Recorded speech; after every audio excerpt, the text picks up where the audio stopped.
Jérôme Soligny, nous vous recevons à la Galerne à l'occasion de la parution du livre, j'allais dire de ce gros livre, Writing on the Edge, 25 ans d'écrit rock, paru à la Table Ronde.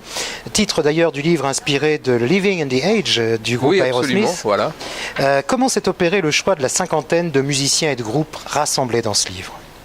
Alors disons que assez logiquement j'ai regroupé là tous ceux qui font partie de ce qu'on peut appeler mon panthéon, c'est-à-dire ceux qu'on s'attend à ce qu'ils soient dedans, en l'occurrence les Bowie, les Beatles, voilà. Il y a aussi les gros incontournables, dont certains que je connais bien, avec qui j'ai la chance d'entretenir désormais une relation assez jolie. Alors Alice Cooper par exemple, les Pet Shop Boys qui font aussi partie de mon panthéon, ils sont un groupe très connu, Blur, Coldplay que je suis depuis le début.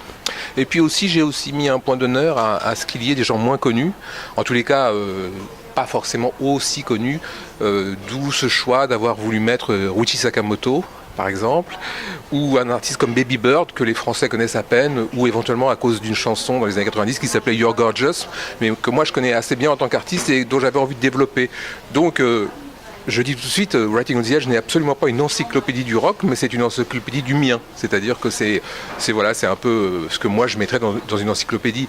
Mais à juste titre, on peut se rendre compte que par exemple, il y a Blur, mais il n'y a pas Oasis. Il y a les Beatles, mais il n'y a pas les Stones. Parce que quand on travaille à rock et folk, les Stones, c'est Philippe Manœuvre qui va leur parler systématiquement, ou presque. Donc j'ai jamais eu l'occasion, je les ai rencontrés, mais pas de faire une interview, quoi. Alors si quelqu'un se dit « Oh mais c'est pas complet, il n'y a pas les Stones », il n'y a pas les Stones parce que Philippe Manœuvre leur a parlé à ma place.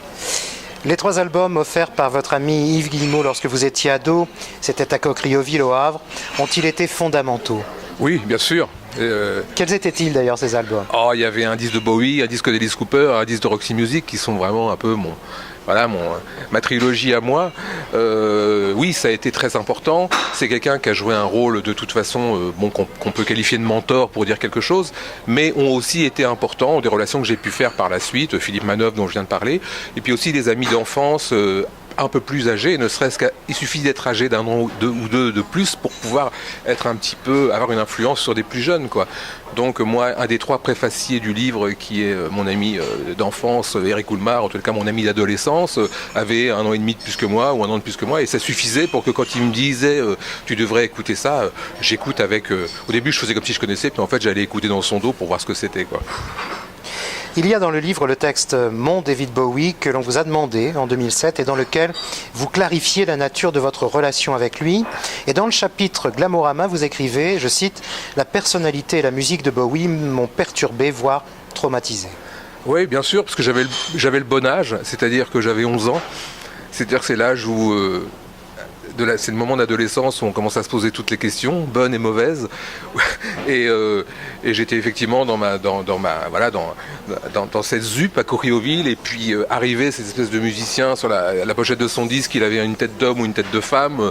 C'est au moment où les garçons normalement constitués, pour peu que ça veuille dire quelque chose, se posent toutes les questions du monde, et du même coup ça ajoute au trouble et à tout ce qu'on peut subir quand on a cet âge-là. Alors musicalement, ça a été un choc absolument fondamental, comme ça l'a été pour plein de gens, mais aussi comme plein de gens, on a été beaucoup à être troublés par sa personnalité, d'ailleurs qu'il cultivait dans ce sens-là, et ça a bien marché, c'est-à-dire que voilà, il nous ouvrait aussi la porte, c'est-à-dire qu'au-delà de la musique, tout d'un coup, il citait Jean Genet, il citait des gens comme ça, et forcément, on a tous voulu savoir qui était Jean Genet, qui était ce Velvet Underground dont il parlait, qui était cet Andy Warhol à propos duquel il avait écrit une chanson. Donc tout d'un coup, on se retrouvait dans un monde, c'est-à-dire c'est quelqu'un qui a ouvert des portes, c'est un réel passeur. Alors, vous dites passeur, vous avez adoré qu'on vous raconte la musique et vous vous définissez aujourd'hui justement comme un passeur pour à votre tour la faire découvrir cette musique. Vous guidez l'auditeur, mais vous ajoutez « Je ne pense pas qu'un mode d'emploi soit nécessaire pour apprécier un disque, un film ou une peinture ». C'est donc que l'émotion doit parler d'abord ? Oui, c'est-à-dire que je ne suis pas un vrai journaliste en ce sens que je ne suis pas un véritable critique. C'est-à-dire que moi, mon fantasme, ce que j'adorais quand j'étais môme, c'était de lire dans les articles fleuves sur des musiciens ou par exemple un journaliste, c'était souvent Philippe Garnier d'ailleurs, qui est originaire du Havre, nous racontait des choses complètement fantastiques. C'est-à-dire qu'il allait à Los Angeles, mais il nous racontait Los Angeles. Et après, quand il faisait parler l'artiste, c'était sur 6 ou 8 pages. Et donc, on avait vraiment matière à apprendre. Et moi, j'apprenais beaucoup des propos des musiciens. Et donc, quand j'ai eu la chance de pouvoir à mon tour rapporter des propos, j'ai mis beaucoup d'importance sur ce point-là. C'est-à-dire que l'article concept que j'ai un peu inventé pour Rock'n'Fall, c'est un truc qui s'appelle Discorama. C'est-à-dire qu'en fait, c'est un truc de flemmard. En fait, c'est demander à l'artiste, racontez-moi votre carrière à travers vos disques, quoi. Donc, c'est ce que j'ai fait. Et j'ai pas ce côté d'avoir une plume très acerbe et d'être capable de détruire un disque en 3 lignes assassines, même si c'est souvent ce qu'on retient du journalisme. Mais il y a des gens qui le font très bien. Moi, je fais pas ça, en tous les cas. La jeunesse et le rock. Vous écrivez, la nouvelle vague a piqué la curiosité de jeunes qui ont eu envie de voir d'où tout cela venait. C'est vrai que la génération 2000 a découvert la vérité du rock ou tout au moins la recherche. Oui, c'est-à-dire que quand on a vu arriver tous ces groupes à guitare, parce qu'une vague de nouveaux groupes comme The Strokes, voilà, pour n'en citer qu'un, ou The Hives, enfin il y en a eu plein, c'était des groupes en The, parce qu'il y avait souvent l'article The avant leur nom.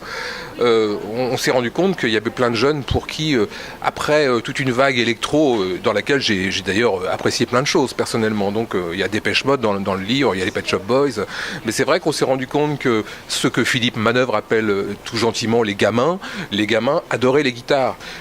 Et alors, même s'ils font de la guitare entre jeunes, s'ils font de la musique entre jeunes, quelque part, ils fantasment aussi énormément, par exemple, sur ce qui s'est passé en Angleterre dans les 60s, les groupes comme les Who, les Yardbirds, les Kings. Et donc, en fait, c'est toujours un éternel recommencement. C'est-à-dire que chacun s'alimente. Il y a une boucle, une roue perpétuelle. Et puis, c'est un peu comme la grande roue qui est place de l'Hôtel de Ville, quoi. On peut monter à différents niveaux. Une fois, on va être en bas, une fois, on va être en haut. Mais grosso modo, le rock devient une matière qui ne vieillit pas. Certains de ces acteurs vieillissent, mais leur musique ne vieillit pas. Grosso modo, aujourd'hui, si quelqu'un veut écouter un morceau de David Bowie, il va aller écouter peut-être Ashes to Ashes ou Let's Dance plutôt que d'écouter ce dernier single qu'il a sorti là, qui est un peu énigmatique, qui est un peu bizarre. Enfin voilà. Donc il y a en permanence moi, j'insiste non pas sur le côté le rock c'est toujours un truc de jeune, mais plutôt sur son intemporalité. Merci beaucoup. Merci. Merci à vous.